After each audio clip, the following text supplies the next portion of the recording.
غار کے معجزے پر مبنی ایک کہانی یہ ہے۔ غار کا معجزہ نبی کریم صلی اللہ علیہ وسلم اور آپ کے پیارے دوست ابو بکر مکہ سے بھاگ رہے تھے۔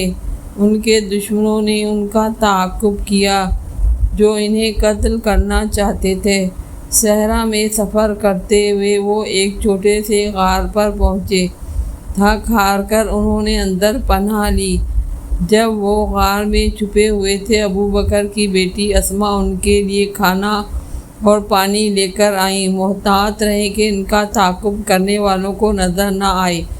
اس دوران مکہ والوں نے دور دور تک تلاشی لی اور نبی کریم صلی اللہ علیہ وسلم اور آپ کے ساتھی کو پکڑنے کا عزم کیا۔ جب وہ غار کے قریب پہنچے تو اللہ تعالیٰ نے ایک مکڑی کو داخلی دروازے پر جالا بنانے کے لیے بھیجا۔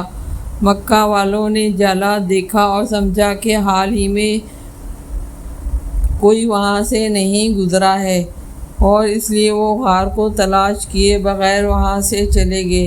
رسول اکرم صلی اللہ علیہ وسلم اور حضرت ابو بکر رضی اللہ تعالیٰ عنہ اللہ کی حفاظت پر بھروسہ کرتے ہوئے پوشیدہ رہے۔ 3 دن کے بعد وہ ساحل صاف ہوا تھا اور وہ غار سے نکلے۔ اس معجزے کے لیے شکر گزار تھے جس نے ان کی جان بچائی تھی۔ یہ کہانی نبی کریم صلی اللہ علیہ وسلم اور آپ کے ساتھی کے اعتماد اور ایمان کے ساتھ خطرے کے وقت اللہ کی حفاظت اور ان کی دیکھ بھال پر روشنی ڈالتی ہے۔ یہ ہمیشہ اللہ کے منصوبے پر یقین رکھنے اور اس کی الہی حفاظت پر بھروسہ رکھنے کی یاد دہانی کا کام کرتا ہے۔ بخاری کی حدیث، جلد نمبر 4، کتاب 56، صفحہ نمبر 744۔